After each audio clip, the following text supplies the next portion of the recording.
Happy New Year, man. Oh, Happy New Year to you guys. I'm doing this from my phone because I had a little bit of an issue with my laptop. So if any other phone calls come in, I'll do my best to get rid of them quick. Yeah. Eric, I want to start with one thing real quick. I want to talk about when you did the podcast where you talked about me and you talked about the, very fair, very accurate with you telling the story about why I got fired. I don't know if you knew this or not. When you guys when you guys ran that idea by me, when you brought me up to the Turner and you and Kevin Sullivan sat me down and we're explaining the story, you explaining what you wanted out of the angle with me and Jackie, right? Mm. And I had the vibe from you that you were kind of detailed and kind of knew what you wanted to do. The thing that bothered me was when Kevin told me, well, I see you disappear. Like we said, what's going to happen after this? I do this. Kevin said, I see you disappearing for 6 months. I had 4 months left on my deal, right? Everybody I spoke to, Terry Taylor, Paige, all the boys, everybody that I asked for advice, everybody said, don't do it. And it was like, what are you going to do? So when I told you, I said, I can't do it. He said, okay, you're fired. And I was like, all right, I guess, that's that. But hopefully you never listen to those idiots again. But what I'm saying, when you brought me back, the first conversation, we had another detailed conversation about what you wanted out of the match. If you would have had that exact same conversation with me that first time, I never would have said, no, I can't do it.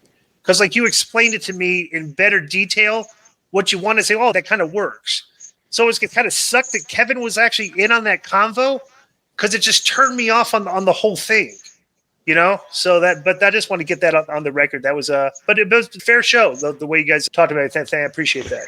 Well, it's interesting, especially now when we can all look back at the decisions we made and more importantly, the circumstances that we made those decisions under, because oftentimes that's the part that gets lost in the equation. Right. But, thinking back, and I don't spend a lot of time thinking back and wondering what I could have done better or differently because it doesn't matter anymore, right? It's a waste of energy. But I will say that is a perfect example. And it probably happens every day in every business. It's just communication. Correct. It's such an important part of especially a creative process, because if I'm unable to, or in this case, Kevin Sullivan was unable to, for any reason, give you the picture in your head that you could see yourself in and be comfortable with it. It wasn't that the idea was necessarily bad, perhaps. It was the way it was presented kind of sucked. Yeah, because I didn't get the vibe. I got the vibe that you and Kevin weren't on the same page with what you wanted to do, and that was kind of I left the room very uncomfortable. That was the issue, So well, I'm glad you're comfortable now. It means a lot to me. Yeah, cool. It's what I was hoping for in 2025, actually. Yeah, start off the year. Eric, since I remember when our boy Tony Khan said that he goes, these three, and I don't remember who the wrestlers were. I think you do because you answered him. He goes, yeah, they're going to be as big as Hulk, Nash and Scott Hall. Who were the wrestlers? Do you remember? Actually, I think it was Punk that said it. Okay. Which was what made me go, dude, first of all, I got an issue. No, listen, I understand. I mean, even though I wasn't a wrestler, I was in the business on camera of getting myself over or getting someone else over or whatever. So I get that it's okay sometimes in the context of doing business to get yourself over. That's part of your job. If you're a talent, you have to get yourself over, whether you're a heel or whether you're a baby. But let me just say this. Just hold your thought just 1 second. Here's a problem for me. When you go, give me a break, that's not really promoting because people don't believe it. I'll give you an example. Do you remember this kid called Marco Stunt? Yeah. Okay. Chris Jericho once said he's going to be the next Rey Mysterio. And I was like, no way he's going to be the next. But he's promoting his show and he's promoting his wrestlers. So, yeah, I get it. But see, in that case, to me, it's different because that's Jericho putting somebody over. Right? This was Punk putting himself over. I got a real issue with guys who blatantly, without any creativity or art, just put themselves over. Right. And it's not that it bothers me or offends me. I don't have a dog in a hunt, but to me, it's just such a glaring example of someone that really doesn't know what they're doing. It's like cheap heat. Anybody can do it. Yeah, the crowd reacts, but it takes zero creativity or character. So, I mean, that was it. It just made me laugh. It's like, oh my God, this guy is really a rookie. He's, after all these years, he's out here comparing himself to other people and putting himself over in a way that's not entertaining. It didn't like make me want to see him get kicked or cheer him on. It was just a stupid statement. Yeah.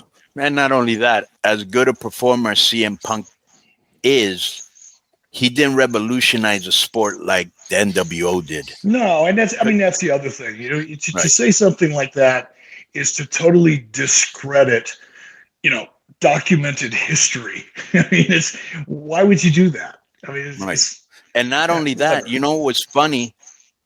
I don't know if it was in that documentary. I guess it would be called the one you and me were on, where it said who killed WCW. Was that? Oh yeah. Okay. If I remember correctly, they had interviewed some WWE wrestlers, right? Mm-hmm.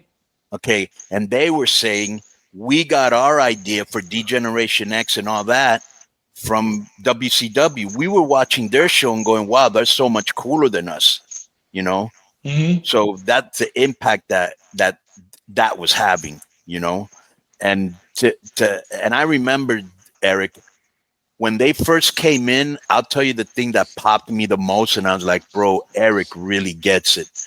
When you did that angle with them in Daytona Beach and they power bombed you through the floor or whatever. Remember that?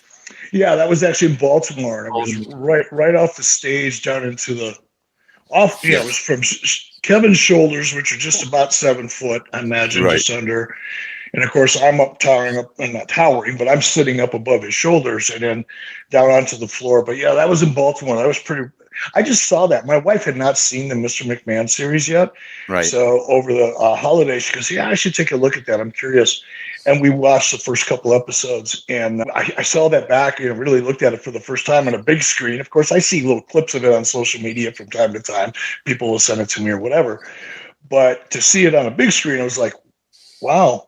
That's kind of crazy. Yeah, because, correct me if I'm wrong, Joe or Disco, McMahon started doing all his stuff after that, right? Like he didn't do stuff. Right. It was about a year after. It wasn't right. So this is what really caught me off guard. First of all, I was only a few inches away from where it happened, right? Watching it. The pop was incredible, but I'd never seen an authority figure get treated like that. And I was like, wow, Eric really gets it.